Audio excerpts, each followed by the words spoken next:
Very good evening to all of you दोस्तों। स्वागत करते हैं आप सभी का अनअकैडमी बीपीएससी के इस प्लेटफॉर्म पे, जहां पे मैं जितेंद्र कुमार आपके लिए रोज शाम को 6 बजे ये मॉक टेस्ट लेकर आता हूं। आज का मॉक टेस्ट है दोस्तों सेट नंबर 8। तो यहाँ पे देखेंगे सेट नंबर 8 में कि 66 बीपीएससी से रिलेटेड क्या क्वेश्चन एक्सपेक्टेड हो सकते हैं और क्या क्वेश्चन इंपॉर्टेंट हो सकते हैं। चलिए इस सेट को लगाते हैं। टॉप 50 क्वेश्चन होते हैं जहाँ पे आपको जो छात्र बिहार एसआई का मेंस या फिर बिहार ईएसआई का या एएसआई का फॉर्म भरे हैं वो छात्र भी हमारे साथ यहाँ पे जुड़कर इसका टेस्ट दे सकते हैं। चलिए शुरुआत करते हैं। इन सब का पीडीएफ आपको टेलीग्राम पे मिल जाएगा। टेलीग्राम का लिंक डिस्क्रिप्शन में दिया गया है, तो आप एक काम करेंगे जाके वहाँ से डाउनलोड करके पढ़ेंगे, प्रैक्टिस रोज कीजिएगा। चलिए शुरुआत करते हैं। आप भी इस टेस्ट में हमारे साथ जुड़िएगा और इसका आंसर कीजिएगा। पहला क्वेश्चन है, देखने से पहले चैनल पर नए हैं तो चैनल को सब्सक्राइब कीजिएगा बेल के आइकन को दबा के, ताकि हर वीडियो का नोटिफिकेशन आप तक सबसे पहले हमारे चैनल के माध्यम से जा सके। चलिए पहला क्वेश्चन है दोस्तों यहाँ पे कि हिमालय का पर्वत पदीय प्रदेश है कौन सा। देखिए इसके बारे में थोड़ा सा डिस्क्रिप्शन जान जाइए कि हिमालय जो है वो 4 पर्वत श्रृंखलाओं से घिरा हुआ है। जी हाँ, एक्चुअली मिलकर बना है कह सकते हैं, जिसमें से एक दूसरे के समानांतर फैली भी हुई है। इसमें पहला है महा हिमालय, यह सबसे उत्तर की श्रेणी में है, और दूसरा है लघु हिमालय जो कि भारत के लगभग सभी स्वास्थ्य कह सकते हैं वर्धक स्थानों पर ये स्थित है। इसी हिमालय पर है तीसरा दोस्तों ट्रांस हिमालय। तीसरा है ट्रांस हिमालय, यह मुख्यतः तिब्बत की ओर फैलता हुआ चला गया है। और चौथा है शिवालिक, यह मूलतः हिमालय के दक्षिण में स्थित है और दोस्तों ये कम ऊंचाई होने के कारण इसे पर्वत पदीय भी कहते हैं। क्या कहते हैं? पर्वत पदीय भी कहते हैं। तो पर्वत पदीय की क्या नाम आया दोस्तों यहाँ पे, तो याद रखिएगा इट्स अ बी शिवालिक को। ठीक है, क्यों कहा गया ये समझ गए, क्योंकि ये 4 पर्वत श्रृंखलाओं से घिरकर बंधा हुआ था। अगला क्वेश्चन देखेंगे यहाँ पे, भारत का सबसे बड़ा रबड़ उत्पादक राज्य कौन सा है। चलिए आंसर कीजिएगा। हर क्वेश्चन का आंसर करना इंपॉर्टेंट है यहाँ पे, इसलिए कि क्वेश्चन का आंसर करते जाइएगा आप लोग भी। देखिए रबड़ का मुख्य उत्पादक अगर देखा जाए तो दोस्तों राज्य केरल है। यहाँ से भारत का 90% दोस्तों यहाँ पे नोट कर सकते हैं 90% रबड़ का उत्पादन होता है। और केरल के अलावा यह तमिलनाडु, कर्नाटक, अंडमान निकोबार द्वीप समूह में भी किया जाता है खेती इसका रबड़ के उत्पादन का। भारत में अगर देखा जाए तो पहला कृत्रिम रबड़ कारखाना कब खुला था, ये क्वेश्चन पूछा गया है बीपीएससी में। तो याद रखिएगा सन 1955 में खोला गया था दोस्तों। ये भी आप ध्यान रखेंगे कहाँ पे खोला गया था, तो यूपी के बरेली में। कहाँ पे? बरेली में। अब सोचिए कहाँ ये उत्पादन होता है, सबसे ज़्यादा खेती होती है कहाँ, तो भारत के दक्षिणी राज्यों में। और इसका फैक्ट्री खोला गया दोस्तों कहाँ पे, तो उत्तर प्रदेश बरेली में। ठीक है, तो ये 1955 में खोला गया था दोस्तों। ठीक है, ध्यान रखिएगा, क्वेश्चन इंपॉर्टेंट है, आ सकता है एग्जाम में। नेक्स्ट क्वेश्चन पे चलते हैं, आंसर कीजिएगा दोस्तों। यहाँ पे केरल सबसे बड़ा उत्पादक राज्य है। ठीक है, अगला क्वेश्चन है थर्ड, आम्र वर्षा क्या है। आम्र वर्षा क्या है, आंसर करेंगे दोस्तों यहाँ पे। देखिए भारत में एक्चुअली मानसून जो है वो अब जून में शुरू हो जाता है। जैसे कि जून चालू हो गया है तो जून महीने में शुरू हो जाता है, लगभग सितंबर तक सक्रिय रहता है। लेकिन ये जो मौसम का बदलाव हो रहा है, ये मत सोचिए कि मानसून आ चुका है अभी भारत में, अभी नहीं आया है, अभी इसका समय लगेगा। लेकिन जो चक्रवातें उठ रही हैं उसके चलते ये मौसम परिवर्तन भी ज़्यादा हो रहा है। कुछ ओजोन परत के चलते भी मौसम परिवर्तन हो रहे हैं। तो ये मौसम परिवर्तन की बात छोड़िए, यहाँ पे आम्र वर्षा के बारे में चर्चा करते हैं। क्योंकि देखिए मानसून जो है वो जून के सितंबर तक रहता है, जून से सितंबर तक रहता है। लेकिन मार्च अप्रैल के आसपास सूर्य की स्थिति जो है वो कर्क रेखा के आसपास रहती है, जिसके चलते क्या होता है, जिसके चलते पृथ्वी जो है वो तापमान बढ़ता जाता है, इंक्रीज करता है, और धूल भरी आंधियाँ भी चलती हैं जिसको हम लोग चक्रवात कहते हैं। इन्हीं चक्रवाती हवाओं को दोस्तों बता दें कि कारण क्या होती है, एक वर्षा होती है, उसी वर्षा को हम लोग क्या कहते हैं, आम्र वर्षा कहते हैं। ठीक है, ध्यान रखिएगा। और ये आम्र वर्षा दोस्तों आपको लिख लीजिएगा, बिहार और बंगाल में मार्च और अप्रैल महीने में होने वाली वर्षाओं में से एक है। ठीक है, चलिए अगला क्वेश्चन देखते हैं। क्वेश्चन नंबर 4 पे चलते हैं। पूर्वी घाट और पश्चिमी घाट का मिलान स्थल, जल्दी से आंसर कीजिएगा कौन सा है। देखिए पूर्वी घाट हमारे भारत का कुछ नक्शा अगर ऐसा कुछ देखा जाए, है ना, एक छोटा सा मानचित्र बना देता हूँ मैं यहाँ पे, है ना, कुछ पूर्वी क्षेत्रों के राज्य को मैं ले ले रहा हूँ यहाँ पे। और ये देखिएगा कुछ इस तरह से हमारा भारत का मानचित्र है ना, कुछ इस तरह से। और ये कुछ जम्मू और ये कश्मीर करके कुछ इस तरह से मिला हुआ है। ठीक है, देखिए नक्शा ठीक नहीं बना होगा तो माफ़ कीजिएगा, लेकिन यहाँ पे बोला गया है पूर्वी, तो हमारा जो पूरब का क्षेत्र है ये, है ना, ये पूरब का क्षेत्र है, ये सब जितने भी राज्य हैं यहाँ पे पूरब के क्षेत्र हैं ये। और पश्चिमी क्षेत्र हमारा ये है गुजरात, महाराष्ट्र, ये सब जो क्षेत्र है ये हमारा पश्चिमी क्षेत्र है। तो ये क्या बोला जा रहा है यहाँ पे कि पूर्वी घाट और पश्चिमी घाटों के मिलान स्थल को हम क्या कहते हैं, तो आंसर कीजिएगा बी, नीलगिरी कहते हैं। जी हाँ, नीलगिरी की पहाड़ियाँ जो है दोस्तों, ये पूर्वी घाट और भारत के दक्षिणी में, एक्चुअली ये पूर्वी घाट भारत के दक्षिण में पूर्वी समुद्र तट के किनारे समानांतर तक फैला हुआ है। कहाँ तक ये फैला हुआ है, कुछ इस तरह से आया हुआ है दोस्तों, कुछ इस तरह से। और ये कहाँ मिलता है, तो ये नीलगिरी पे जाके मिलता है, ठीक है। तो जबकि पश्चिमी घाट दक्षिण भारत के यहाँ पश्चिमी समुद्र तट के सहारे फैला हुआ है। ये इस तरह, ये जितने भी समुद्र तट है इसके सहारे ये जो है फैला हुआ है इस तरह से, ठीक है। अब मैं आपको बता दूं यहाँ पे कि नीलगिरी की जो पहाड़ियाँ हैं वो पूर्वी और पश्चिमी घाट को कहीं ना कहीं जोड़ती हैं, मिलाती हैं, ठीक है। तो आंसर क्या हमारा होगा, बी हो जाएगा। आइए क्वेश्चन नंबर 5 पे चलते हैं। भारतीय राष्ट्रीय कांग्रेस के संस्थापक थे एक, क्या थे वो? क्वेश्चन इंपॉर्टेंट है। अब थोड़ा सा क्वेश्चन पॉलिटी से भी है, ज्योग्राफी का तो देख ही लिया, और भी मिलेगा, मिक्स पूरा सीरीज मिक्स रहता है आपके लिए, है ना, तो इसलिए आंसर सोच समझ के दीजिएगा। चलिए देखिए, A.O. ह्यूम नाम सुना होगा आप लोगों ने, मैं बहुत बार अपने सीरीज में बताता भी रहता हूँ। जी हाँ, A.O. ह्यूम उनके साथियों ने 1885 में, नोट कर सकते हैं आप लोग, 1885 ईस्वी में कांग्रेस की स्थापना की थी। A.O. ह्यूम जो है एक सिविल सेवक थे, और 1885 में डफरीन के कहने पर ह्यूम ने भारतीय नेताओं को मिलाकर भारतीय राष्ट्रीय कांग्रेस का जन्म दिया, और इसके पहले महासचिव बने वो। जी हाँ, 1885 में वो राष्ट्रीय कांग्रेस के क्या बने, तो महासचिव भी बने थे। याद रखिएगा, इंपॉर्टेंट है क्वेश्चन। और वो क्या थे, एक वो असैनिक सेवक थे, ठीक है, याद रखिएगा, इंपॉर्टेंट है, सिविल सेवक थे वो, ठीक है। चलिए अगला क्वेश्चन देखेंगे यहाँ पे, क्वेश्चन नंबर 6। माफ कीजिएगा, भगत सिंह, राजगुरु तथा सुखदेव फांसी दी गई थी किस मार्च को? भगत सिंह, राजगुरु, सुखदेव नाम आप लोगों ने सुना होगा दोस्तों। जी हाँ, हमारी क्रांति, हमारा स्वतंत्रता की क्रांति आंदोलन, उन सब में इन सब का नाम सबसे अव्वल पे रखा जाएगा। और ये मार्च 1931 को, याद रखिएगा दोस्तों, आंसर सी हो जाएगा।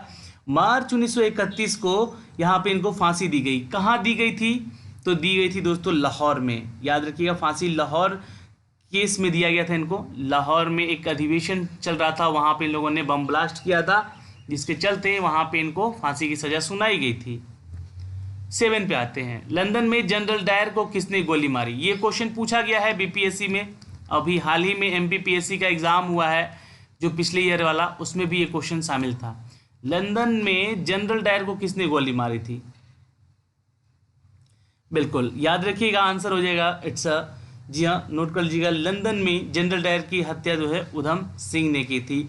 याद रखना है, उधम सिंह गदर आंदोलन का एक कार्यकर्ता और पंजाब का रहने वाला था। जी हाँ, और इन्होंने लंदन में जनरल डायर को गोली मार दी थी। याद रखिएगा, आ सकता है एग्जाम में। क्वेश्चन नंबर 8, स्वराज पार्टी का गठन की असफलता के बाद क्या हुआ?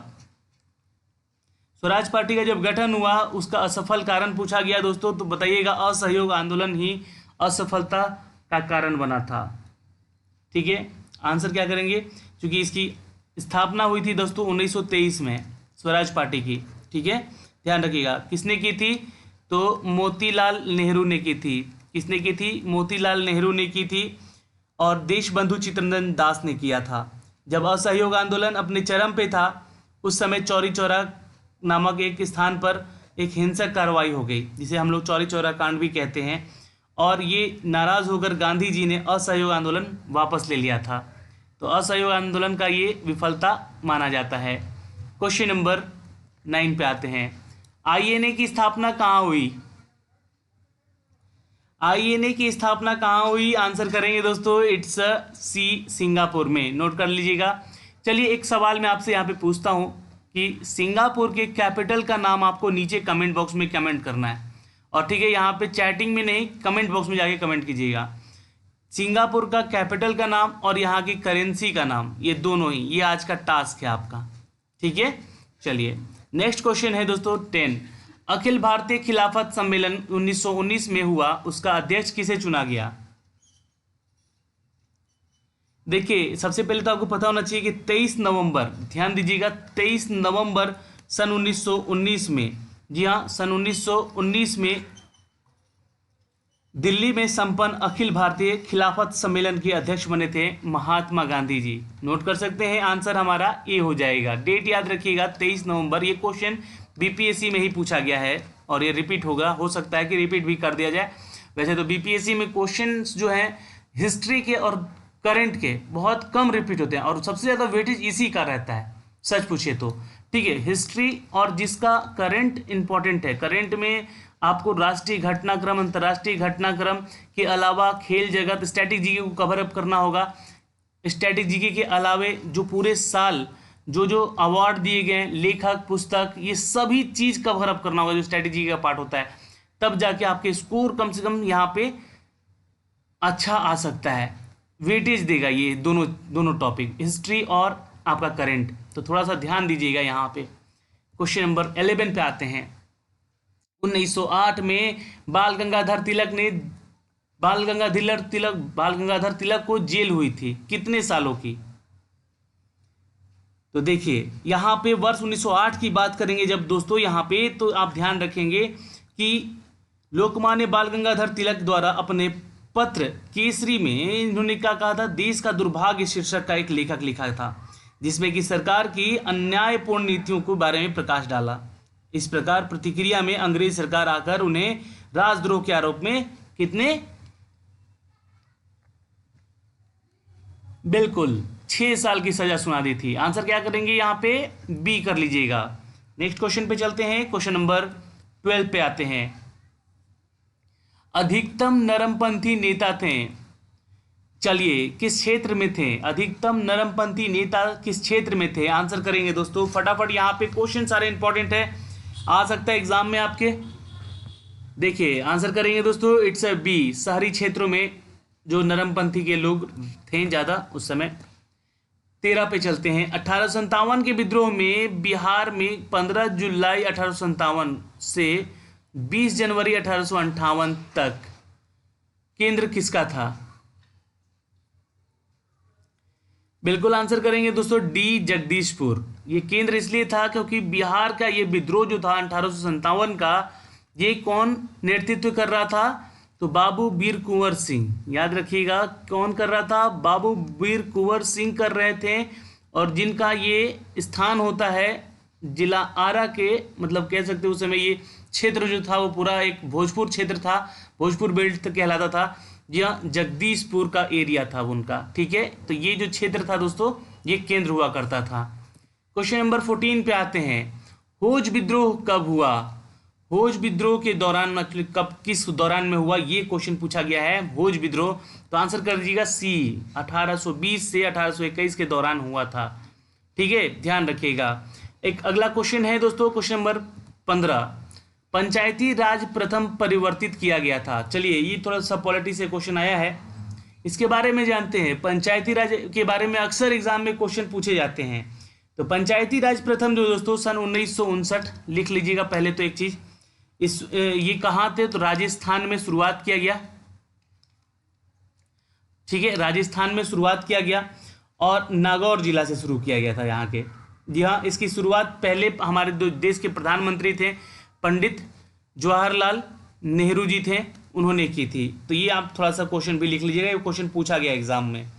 पंचायती राज का अर्थ होता है दोस्तों कि प्रजातांत्रिक विकेंद्रीकरण, जो कि स्थानीय स्तरों पर प्रशासन के लोगों की भागीदारी के साथ साथ यहाँ पे मार्ग प्रशस्त करना और संविधान के अनुच्छेद 40 के अंतर्गत राज्य के पंचायतों और राज्य संस्थाओं के विकास को दायित्व देना सौंपा गया।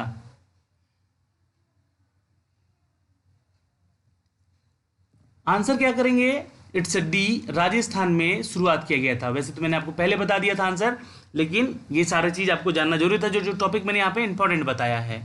क्वेश्चन नंबर 16 पे आते हैं दोस्तों, फिर से पंचायती राज से सवाल। तो इसका प्रधान लक्ष्य क्या है ये पूछा गया था। पंचायती राज व्यवस्था का प्रमुख लक्ष्य था दोस्तों कि ग्राम वासियों में शक्ति का विकेंद्रीकरण करना, सबसे इंपॉर्टेंट, यानी कि वो अपने बलबूते पे खड़ा हो सके, खुद को निहत्ता ना समझे, सरकार उनके साथ थी, ठीक है। संविधान के अनुच्छेद 40 में आर्टिकल 40 आप पढ़िएगा ना जब, तो वहाँ पे ये सारी चीज़ें वर्णित की गई है कि राज्य के ग्राम पंचायतों का संगठन करने के लिए एक कदम उठाया गया और उनको ऐसी शक्तियाँ प्राधिकार प्रदान किए गए, उन्हें स्वराज शासन की इकाइयों के स्वरूप रखा गया और कार्य करने के लिए योग्य बनाया गया। इस आर्टिकल 40 में ये सारी चीज़ें वर्णित है। आंसर क्या करेंगे, सी कर लीजिएगा। यहाँ पे ग्रामवासियों को शक्ति का विकेंद्र बनाना था। पंचायती राज का प्रधान लक्ष्य यही था। क्वेश्चन नंबर आते हैं 17 पे। पंचायती राज को किसके अंतर्गत स्वशासन की इकाई के रूप में संगठित किया गया? चलिए आंसर कीजिएगा। क्वेश्चन 17 भी इंपॉर्टेंट है,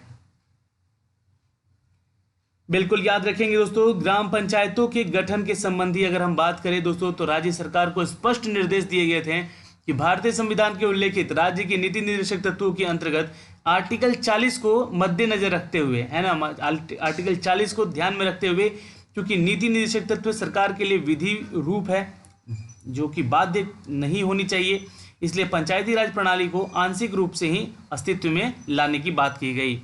लेकिन जब आया दोस्तों संविधान का संशोधन 73वां, नोट कर लीजिएगा, यहाँ पे पॉइंट नोटेबल है। इस संशोधन के अधिनियम में 1993 में किया गया था, ये भी आप ध्यान रखेंगे। 1993 के जरिए पंचायती राज प्रणाली को विधि के रूप में बाध्यकारी बनाकर देश के बहुसंख्यक राज्यों में त्रिस्तरीय पंचायती राज प्रणाली लागू कर दिया गया। बहुसंख्यक, जी हाँ, बहुसंख्यक राज्यों में त्रिस्तरीय के बारे में जब भी पूछे तो आपको बताना है 1993 में हुआ था 73वां संशोधन के दौरान। ठीक है, तो याद रखिएगा ये क्वेश्चन आ सकता है, त्रिस्तरीय। ठीक है, चलिए नेक्स्ट क्वेश्चन देखते हैं। आंसर यहाँ पे क्या कर लेंगे, नीति निर्देशक तत्वों को शामिल किया गया इसके रूप में। क्वेश्चन नंबर दोस्तों यहाँ पे 18 पे आते हैं। भूमि सुधार किसके विषयों के अंतर्गत आता है? 18 नंबर क्वेश्चन है कि भारतीय संविधान की जो 7वीं अनुसूची थी दोस्तों, इसमें वर्णित किया गया राज्य की सूची के अंतर्गत भूमि सुधारों को, जी हाँ, जिसमें कि सम्मिलित किया गया आर्टिकल 32 ख को, जी हाँ, नोट कर सकते हैं यहाँ पे। और इसके द्वारा संरक्षित अर्थात इसके रखे गए अधिनियमों में जितने भी भाग 3 के आधार पर हैं असंवैधानिक नहीं घोषित किए जा सकते थे, इसलिए आंसर क्या करेंगे, सी, राज्य सूची के विषयों में अंतर्गत इसको रखा गया था। क्वेश्चन नंबर 19 पे चलते हैं। भारतीय मुद्रा छापी जाती किस में? तो भारत की करेंसी क्या है? तो याद रखिएगा रुपया है, इंडियन रुपया है। ठीक है, याद रख सकते हैं। और ये छापी जाती है दोस्तों नासिक प्रिंटिंग प्रेस में। आंसर क्या करेंगे, डी करेंगे। नासिक यानी कि महाराष्ट्र का एक शहर है, वहाँ पे एक फैक्ट्री है नासिक प्रिंटिंग प्रेस, जहाँ पे भारत की ये नोट जो है वो छापे जाते हैं दोस्तों, याद रहेगा। चलिए क्वेश्चन नंबर देखेंगे 20।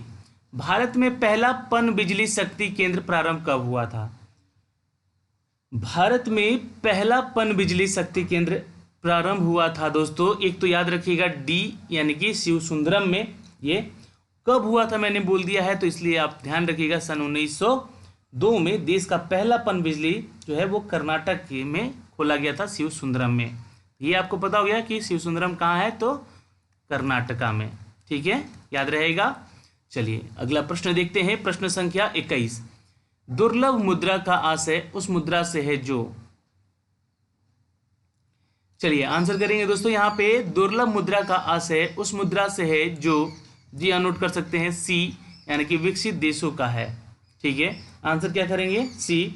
दुर्लभ मुद्रा का मतलब ही होता है जो मुद्रा सहज रूप से उपलब्ध ना हो सके, क्योंकि हमारे देश में देखिए डॉलर जो है वो सहज रूप से उपलब्ध नहीं होता है और ना ही इसको कहीं मार्केट में आप चला सकते हैं, अतः भारत के लिए डॉलर मुद्रा जो है वो एक दुर्लभ मुद्रा है। ठीक है, चलिए तो आंसर क्या कर लेंगे, सी। नेक्स्ट पे आते हैं दोस्तों, क्वेश्चन इंपॉर्टेंट है और ये स्टैटिक का भी पार्ट हो सकता है आपके। नाबार्ड जो है, नाबार्ड उधार देता है, किसको उधार देता है दोस्तों, यहाँ पे आंसर कीजिएगा क्वेश्चन नंबर 22 का। नाबार्ड याद रखिएगा दोस्तों,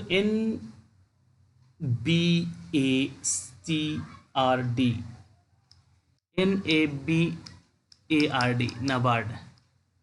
चलिए इसका फुल फॉर्म बता दीजिए सबसे पहले तो आप लोग। तो it's a national bank for agriculture rural development.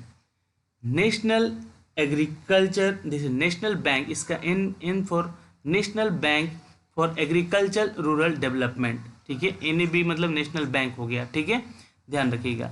तो ये इसका फुल फॉर्म होता है। खैर यहाँ पे ये चीज़ें आपको पता हो गई, लेकिन ये अर्थात जो है राष्ट्रीय कृषि और ग्रामीण विकास बैंक है हिंदी में कहे तो, और यह कृषि और ग्रामीण विकास पर ऋण देने के लिए 1982 में इसका स्थापना किया गया। कब? तो 1982 में। ये दूसरा क्वेश्चन आप नोट कर सकते हैं, इसका भी फुल फॉर्म पूछता है, ये ईस्वी पूछता है एग्जाम में। और उधार किसको देता है? तो सी यानी कि कृषि और ग्रामीण विकास के बैंकों को ये ऋण देता है। तो ये क्या है? एक वित्तीय संस्था हो गया, ठीक है, इसलिए बैंक है तो भाई वित्तीय संस्था हो गया। ये किसके द्वारा संचालित होता है? तो गवर्नमेंट ऑफ इंडिया के तहत, ठीक है, आरबीआई मत लिख दीजिएगा, ठीक है, गवर्नमेंट ऑफ इंडिया के तहत संचालित होता है, ठीक है। और यहाँ पे ऐसा नहीं है कि आरबीआई इसको सहयोग नहीं करता है, क्योंकि आरबीआई भी तो गवर्नमेंट ऑफ इंडिया का ही है, तो ये इसको सहयोग भी करता है आरबीआई, क्योंकि ये वित्तीय फाइनेंशियल के तहत अपना सारा ब्यौरा जो है आरबीआई को भी प्रस्तुत करता है, नाबार्ड।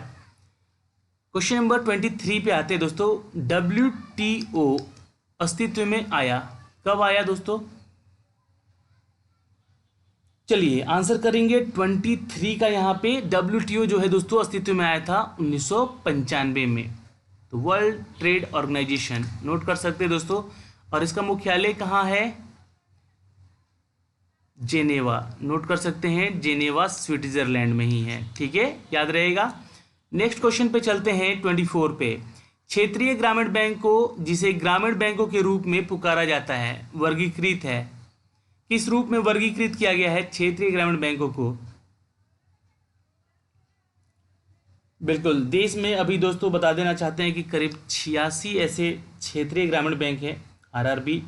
इसकी स्थापना जो है विशेषकर सुदूर स्थित ऐसे गांवों में की गई थी जो कि बैंकिंग की सेवाएं यहां पे पहुंचाई जा सके, जहां पे पहले ऐसे जो है सेवाओं की पहुंच नहीं थी। इन्हें मूलतः समाज के कमजोर वर्गों के लिए बनाया गया। इन सभी बैंकों में घरेलू बचत आकृष्ट करने के लिए योजनाएं भी दी गई, जमा राशि पे जो भी जमा करेगा उनके साथ साथ कुछ योजनाएं भी दी गई। 1997 में प्राथमिक क्षेत्र के ऋण देने के काम भी आए, बैंकों को सौंपा गया इसके ऋण को, इनकी ब्याज दरों में काफ़ी निर्धारण किया गया, बहुत सारे फायदे हुए। क्योंकि देखिए अगर आपके क्षेत्र में बैंकिंग जितना बढ़ेगा, यानी कि बैंक जितने बढ़ेंगे आपके क्षेत्र में, तो समझिएगा उतना आपका जो है वो मार्केट ग्रो कर रहा है, यानी कि आपकी मार्केट जो है इस देश की ग्रो कर रही है। लेकिन जो मर्जिंग होता है ना, जब आप मर्ज करने लगते हैं बैंकों को, जैसे कि अभी 10 बैंकों को निर्मला सीतारमन ने मर्ज किया है, जो कि हमारे वित्त फाइनेंशियल मिनिस्टर हैं। तो ये दोस्तों क्या है, तो ये जो मर्ज होता है ना, तो बिजनेस कम होता है और उन सभी बिजनेसों का एक मालिक बनने जाता है। जैसे कि मोनोपोली जो है वो आपकी मार्केट में आती है, तो उससे लॉस भी है, घाटा है, फायदा है कुछ उसका, लेकिन घाटा ज़्यादा है। तो यहाँ पे खैर क्षेत्रीय बैंकों के रूप में, ग्रामीण बैंकों के रूप में, ग्रामीण बैंकों के रूप में पुकारा जाता है, वर्गीकृत किया है दोस्तों। आंसर कीजिएगा अनुसूचित वाणिज्य बैंकों को, ठीक है। चलिए अगला प्रश्न देखेंगे 25। पंचवर्षीय योजना का अंतिम अनुमोदन देता है। पंचवर्षीय योजना जो है किसका अंतिम अनुमोदन देता है? तो याद रखिएगा राष्ट्रीय विकास परिषद का, ठीक है। आंसर क्या करेंगे? ए हो जाएगा दोस्तों। अगला प्रश्न देखते हैं क्वेश्चन नंबर 26। नीति आयोग क्या है? देखिए आपको बता देना चाहते दोस्तों कि अगर नीति आयोग के बारे में बात हो रही है यहाँ पे, तो नीति आयोग यानी कि national institution for the transforming Indian, इसका फुल फॉर्म होता है नीति, जिसको शॉर्ट फॉर्म में हम कहते हैं। आप सभी को पता है दोस्तों कि योजना आयोग जो है हमारे देश में पहले से था, उसकी जगह पे अब ये नीति आयोग उसका नाम रख दिया गया। और ये कब हुआ संभव? तो 1 जनवरी 2015 को, ये आप याद रखेंगे, ठीक है, इतना काफ़ी है। अब देखिए इसकी कहानी जान लीजिए आप थोड़ा सा। 15 मार्च, देखिए क्यों मैं आपको सब डिटेल इसलिए बताता हूँ कि चीज़ें आपको याद रह सके, आप एग्जाम में अगर कहीं लिखने को आ जाए ना तो पॉइंट से आप पॉइंट बना के लिख सकें। 15 मार्च 1950 को भारत सरकार के एक प्रस्ताव के द्वारा योजना आयोग का गठन किया गया। इसका भारतीय संविधान में उल्लेख नहीं किया गया। इसका गठन जो है सरकार के एक प्रलेख द्वारा परामर्शत्री कह सकते हैं इसको, है ना, परामर्शत्री एवं विशेषज्ञों को संस्था के रूप में हुआ योजना आयोग की जगह पे, जी हाँ, नीति आयोग का। तो यहाँ पे आंसर आप कर सकते हैं, एक तदर्थ निकाय है योजना आयोग की तरह, ओके। 27 पे आते हैं दोस्तों। यहाँ पे स्वप्ना वासनदत्ता के लेखक कौन है? ये पुस्तक है दोस्तों, स्वप्न वासनदत्ता, नोट कर लीजिएगा, आंसर कीजिएगा दोस्तों। It's a B, it's a भास। नोट कर लीजिएगा, आंसर क्या हो जाएगा, बी भास। ओके, चलिए ये इंपॉर्टेंट हुआ क्वेश्चन यहाँ से। यहाँ पे 3री शताब्दी में महान कवि थे भास। जी हाँ, ये प्रमुख रचनाकारों में उनका एक ये पुस्तक था दोस्तों, ये भी ध्यान रखेंगे। और ये रचना जो था राजा उदयन और वाष्वदत्ता के प्रेम कथा पर आधारित था। तो वाष्वदत्ता जो है ये कोई महिलाएं थी जिनसे किसने प्रेम किया, तो उदयन ने। ये भी याद रखिएगा, उनके प्रेम कथाओं पे ये आधारित है पुस्तक। तो थोड़ी पुस्तक को जरूर आप लोग पढ़िएगा, अच्छा होगा। यहाँ पे रोमांटिक है। क्वेश्चन नंबर 28 पे आते हैं। राजा खारवेल का नाम जुड़ा हुआ है किससे? आंसर कीजिएगा दोस्तों। देखिए, मौर्योत्तर काल में अगर हम बात करें कलिंग की, तो कलिंग के उदयगिरी के हांथी गुफा में खारवेल का एक लंबा अभिलेख प्राप्त हुआ, जो कि दुर्ग्रस्त है, यानी कि इतनी दूरी पे है कि शायद वहाँ पे लोग जा भी नहीं सकते हैं जल्दी। और यह अभिलेख जो है हमें खारवेल का जीवन का परिचय भी मिलता है। वह जैन मातवलंबी था। जी हाँ, बिल्कुल आंसर क्या करेंगे, हाथी गुम्फा के लेख के साथ ये मिला था दोस्तों, राजा खारवेल का नाम जुड़ा हुआ। ठीक है दोस्तों, चलिए क्वेश्चन नंबर आते हैं, क्वेश्चन नंबर 29 पे। पृथ्वीराज रासो के लेखक कौन हैं? देखिए, पृथ्वीराज रासो जो है हिंदी साहित्य के प्रारंभिक समय का एक महत्वपूर्ण रचना मानी जाती है। और इसका लेखक जो दोस्तों चंद्रबाई है। ये दिल्ली के चौहान वंशी शासक और पृथ्वीराज सिंह चौहान के दरबारी हुआ करते हैं, कवि थे ये। ठीक है, ध्यान रखिएगा, आंसर यहाँ पे कर लीजिएगा डी, चंद्रबाई। यह इनके रासो का ये लेखक है, पृथ्वीराज रासो के लेखक है Chandrabai. Is the important question, और ये बार बार पूछे जाने वाले प्रश्नों में से भी एक है, और ये ध्यान रखेंगे। क्वेश्चन नंबर 30 पे आते हैं दोस्तों। यहाँ पे बात करेंगे खजुराहो मंदिर स्थापत्य के निर्माण में सहयोग थे। खजुराहो का मंदिर दोस्तों ये हमारे देश के मध्य प्रदेश राज्य में स्थित है, ये आप ध्यान रखिएगा। और छतरपुर जिला है जहाँ पे स्थित है। प्राचीन काल में यह बुंदेलखंड का एक प्रमुख नगर हुआ करता था, जहाँ पे 10वीं 11वीं सदी में चंदेल राजपूत शासकों ने इस नगर को विशाल और भव्य मंदिर के रूप में सुशोभित भी किया था। याद रखेंगे, क्वेश्चन इंपॉर्टेंट है। खजुराहो का मंदिर मध्य प्रदेश के छतरपुर जिले में है। आंसर यहाँ पे क्या हो जाएगा, इट्स ए चंदेल। किसका सहयोग था मंदिरों के स्थापत्य के लिए? चंदेल का। क्वेश्चन नंबर दोस्तों 31। विजयनगर के राजा कृष्णदेव राय ने गोलकोंडा का युद्ध किस राजा के साथ लड़ा था?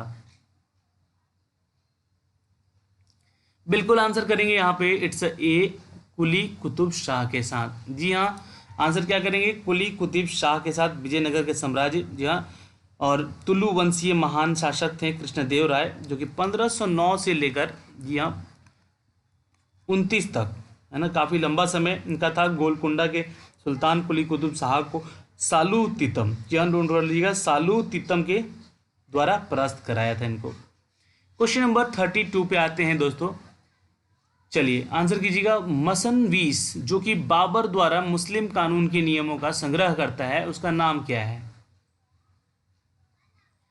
बिल्कुल याद रखिएगा, यहाँ पे आंसर हो जाएगा ए मुबाइन। नोट कर लीजिएगा, ए मुबाइन नोट कर सकते हैं दोस्तों।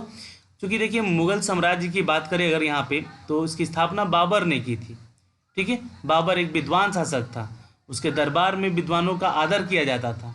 उसने फारसी में एक नवीन काव्य शैली अपनाई भी थी, जिसे मुबाइन यानी कि मुबाइन का नाम कहा जाता, और उसके बराबर द्वारा मुस्लिम कानून के नियमों को संग्रह भी किया गया था दोस्तों। तो याद रखिएगा, आंसर यहाँ पे ए हो जाएगा, मुबाइन। क्वेश्चन नंबर 33 पे आते हैं दोस्तों कि औरंगजेब द्वारा चलाए गए जिहाद का अर्थ क्या है?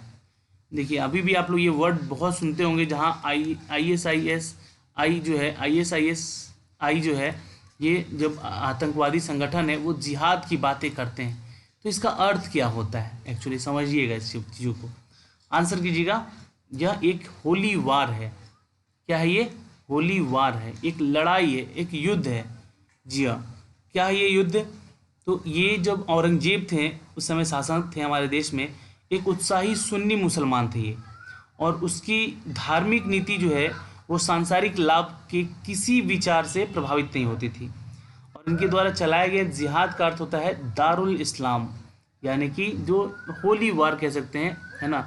आंसर यहाँ पे दारुल इस्लाम दिया गया है। देखिए सॉरी माफ कीजिएगा, इसका अर्थ होता है होली वार होता है, ठीक है, सी, क्योंकि दारुल इस्लाम का मतलब क्या होता है, एक मिनट,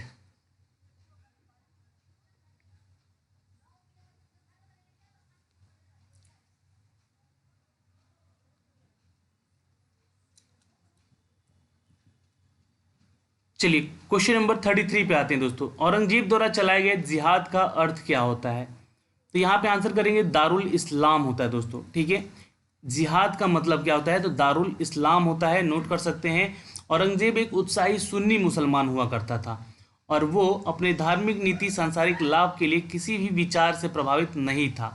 इसके द्वारा चलाया गया एक जिहाद था, जो जिहाद का अर्थ होता था दारुल इस्लाम, नोट कर सकते हैं। बी उत्तर होगा, लेकिन यहाँ पे मिसप्रिंट होकर आंसर सी लिख दिया गया है। यहाँ पे इसको माफ़ कीजिएगा, इसको मैं सुधार दूंगा आपके पीडीएफ में, ठीक है। दारुल इस्लाम होता है इसका मतलब। नेक्स्ट क्वेश्चन पे चलते हैं 34। रानी पद्मिनी का नाम अलाउद्दीन के चित्तौड़ विजय से जोड़ा जाता है, उनके पति का नाम क्या था? बिल्कुल आंसर करेंगे दोस्तों, it's a D, Rana Ratan Singh. जी हाँ, रानी पद्मिनी का जो पति थे उनका नाम था राणा रतन सिंह। जी हाँ, अलाउद्दीन के चित्तौड़ के विजय से जोड़ा जाता है, क्योंकि अलाउद्दीन का चित्तौड़ जो है, यानी कहने का मतलब अलाउद्दीन ने राणा रतन सिंह पे जब विजय किया तो रानी पद्मिनी को अपनी महारानी बना लिया था, ठीक है, इसलिए इनका नाम जोड़ा जाता है यहाँ पे। आइए क्वेश्चन नंबर 35 पे आते हैं। सन 1921 में मोपला आंदोलन जो कि शाखा थी, ठीक है, याद रखिएगा, आंसर कीजिएगा, इट्स ए, जी हाँ, खिलाफत आंदोलन की। जी हाँ, आंसर क्या करेंगे? मोपला विद्रोह 1921 में हुआ, जो कि मालाबार तट में हुआ था। असहयोग आंदोलन के परिणाम स्वरूप प्रारंभ किया गया था। इस आंदोलन में भूमिकर और पट्टेदारी से जुड़ता हुआ सांप्रदायिकता था, ठीक है, जिसमें कि प्राय हिंदू भी थे शामिल, भूमिपति भी थे, और विरुद्ध में उसके सशस्त्र संघर्ष प्रारंभ किया।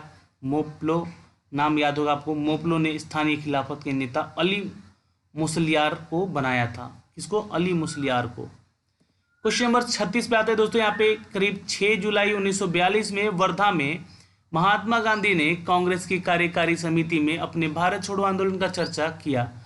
तब उस समिति के अध्यक्ष कौन थे? देखिए क्वेश्चन में कितने सारे क्वेश्चन हैं। अब ये भारत छोड़ो आंदोलन का पूछिए कब हुआ, तो 6 जुलाई 1942 में। कहाँ हुआ? तो वर्धा में महात्मा गांधी ने कांग्रेस की कार्यकारी समिति में किया अपने भारत छोड़ो आंदोलन की चर्चा। जी हाँ, तब उसका अध्यक्ष कौन था? यानी कि 3 से 4 क्वेश्चन एक ही क्वेश्चन में है। यहाँ पे आंसर कीजिएगा, मौलाना अब्दुल कलाम आज़ाद को बनाया गया था। सबसे कम उम्र में, जी हाँ, कांग्रेस का अध्यक्ष बनने वाला ये थे मौलाना अब्दुल कलाम आज़ाद, ठीक है। Question number 37। फ्रंटियर गांधी का असली नाम क्या था? तो सविनय अवज्ञा आंदोलन भारत में एकदम उत्तरी पश्चिमी छोर तक पहुंचा था। शेर दिल पठानों में जोश सा भर गया था। इन पठानों के नेता थे खान अब्दुल गफर खान, और इन्हीं को फ्रंटियर गांधी या सीमांत गांधी के रूप में हम लोग जानते थे। किनको? तो खान अब्दुल गफर खान को। क्यों जानते थे फ्रंटियर गांधी के रूप में? क्योंकि जब सविनय अवज्ञा आंदोलन शुरू हुआ था दोस्तों, तो भारत के एकदम से उत्तर पश्चिमी छोरों में जितने भी लोग थे वो सुस्त पड़ गए थे, लेकिन उनके अंदर जोश भरा इनने, और इनको फ्रंटियर गांधी का उस समय खिताब मिला। यह सीमांत गांधी भी कहा गया इनको। आते हैं क्वेश्चन नंबर 38 पे। अगस्त 1923 के बनारस हिंदू महासभा के अधिवेशन की अध्यक्षता किसने की? बिल्कुल आंसर करेंगे दोस्तों, सन 1923 की बात है जब बनारस हिंदू महासभा की बैठक हुई, और बनारस में जहाँ पे उनकी अध्यक्षता करने के लिए श्रेय स्वामी श्रद्धानंद जी को जाता है। तो यहाँ पे आंसर क्या करेंगे? A, Swami Shraddhanand. Question number 39। Dayanand Saraswati के द्वारा क्या स्थापित किया गया था? चलिए आंसर कीजिएगा 39 का। दयानंद सरस्वती के द्वारा स्थापित किया गया था दोस्तों, जी हाँ, आर्य समाज। नोट कर सकते हैं, आंसर यहाँ पे बी हो जाएगा।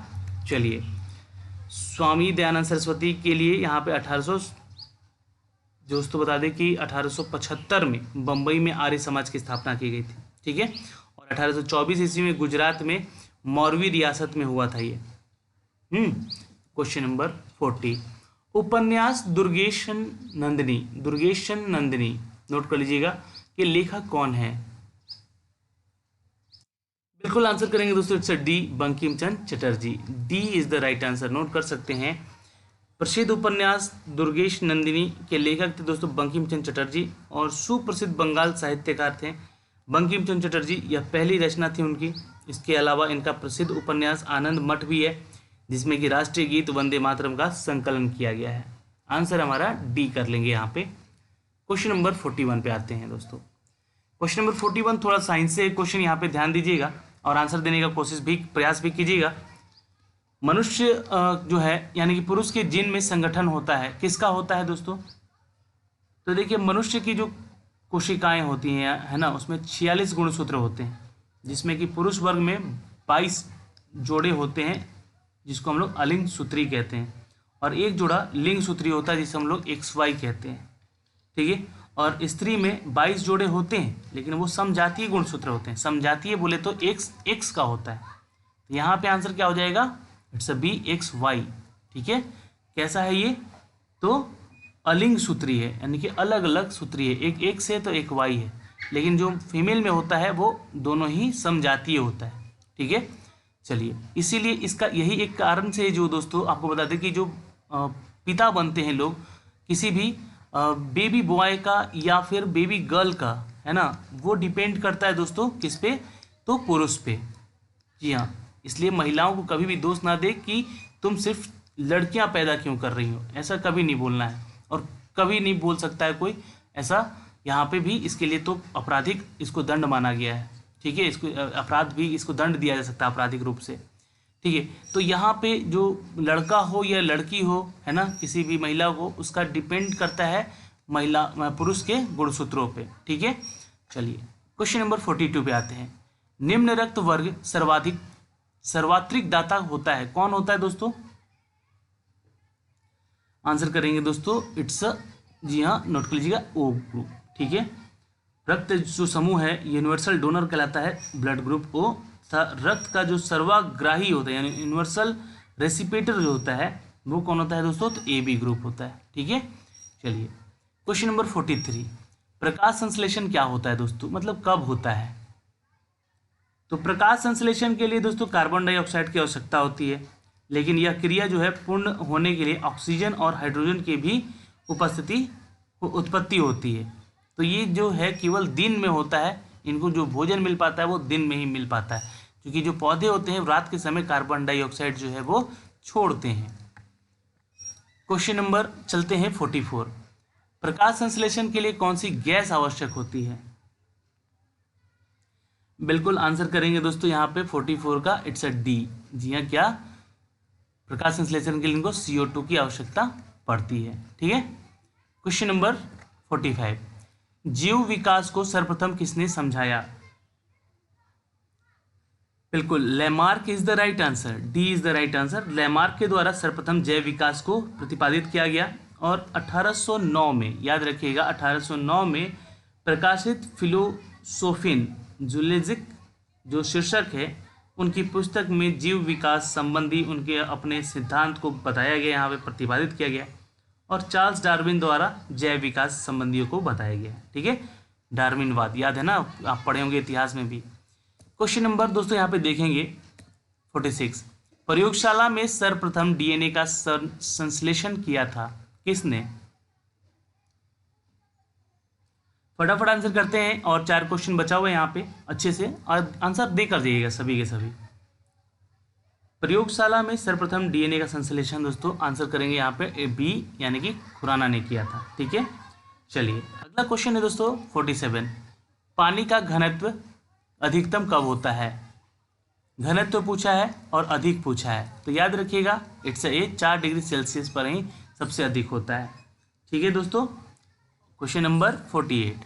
अच्छा, किस धातु से बनाया मिश्र धातु हवाई जहाज तथा रेल के डब्बों से पुर्जा के काम में लिया जाता है? बिल्कुल आंसर करेंगे दोस्तों, it's a C, aluminium is the right answer. नोट कर लीजिएगा, आंसर हमारा एल्युमिनियम हो जाएगा। एक्चुअली एल्युमिनियम की जो मिश्र धातु से बनाया गया धातु होता है हवाई जहाज तथा रेल के डिब्बों में, इसके पुर्जों में उपयोग में लाया जाता है। और एल्युमिनियम जो एक हल्की धातु होती है, इसलिए इसमें जंग उंग लगने का खतरा भी नहीं होता है। ठीक है। चलिए, क्वेश्चन नंबर 49।